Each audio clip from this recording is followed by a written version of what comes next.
Hey, good news. I finished the Old Testament.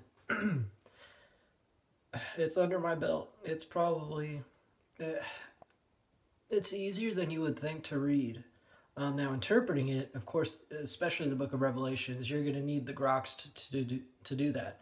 But for the rest of the New Testament, you should read on your own.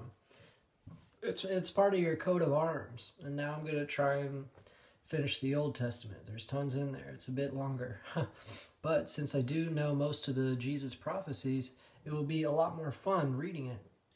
Excuse me, just had a beer. A little burp action.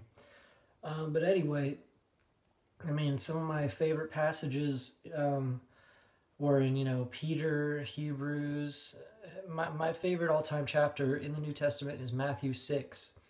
And in that, actually, Jesus completely pwns everyone, mostly the Jews.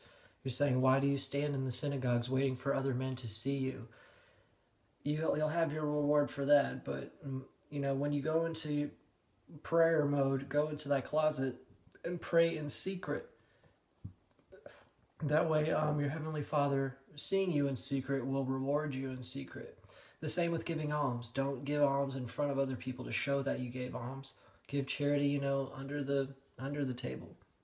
It's about literally doing something good. It's not about. Jesus was the first to really imply that it's not about works. It's not about literally doing something to get somewhere. It's about having faith, and it's something in your heart. Okay? I believe in grace over works.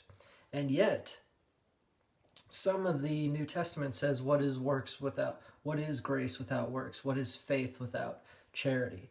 And that's a great point. But don't get it confused in the sense that that's the only thing that will save you. We are saved by faith through grace. Grace through faith. Okay, that's what will save you. And that's why half of the Bibles take out the verse Acts 8:37.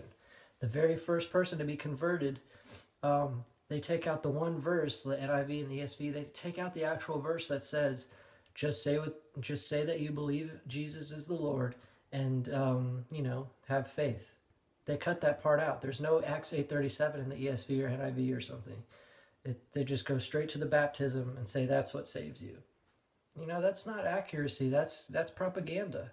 Okay? The KJV is the only one that says that has the most valid interpretation. Most other Bible interpretations are about copyrights, not about truth. So you have to change it enough so you can get a new copyright. Because if it's too similar to the KJV, then you don't get to print a new Bible because it's too similar copyright-wise. So what does that have to do with truth? Nothing. Anyway, I also finished Dr. Sleep, the Stephen King sequel to The Shining. Hides all the symbolism of, the kids have a shining, but these demon gypsy carny people travel around America and try and find these kids and steal their shining from them. They call it steam, and that's how they live. But actually, they caught a virus or something, and now they need this super psychic girl that Dan tapped into, Daniel from the first Shining. He's older now. He tapped into her, and she's like super shining. So they're going after her, and he tries to help her the whole time. It's an interesting story. I'm not going to do any spoilers right now. But if you want me to, you can just ask me what happens at the end. But anyway, I'm going to go on to the Old Testament. It's funny because I grew up Jewish. I should have read the Old Testament. But they only teach you the first 5 books of Moses. They don't teach you about the little horn of Daniel. They don't teach you about Ezekiel 38 war. They don't teach you that Psalm 22 is exactly like Jesus' crucifixion. They don't teach you Isaiah 53 is exactly like Jesus' story. No, they just do Genesis through Deuteronomy. That's what they did in my Sunday school. Okay? Because if you know your thing, if you know you are right, you will want to question everything, like I do. I was all into 2012 New Age stuff. That stuff's still real to me. But the Bible is also real to me. Okay? And the Jews, they're not even allowed to even say the word Jesus Christ. They're not allowed to read the New Testament. And whenever I point stuff out, this has happened before. I pointed stuff out. They literally say, don't need it. The Old Testament is enough for me.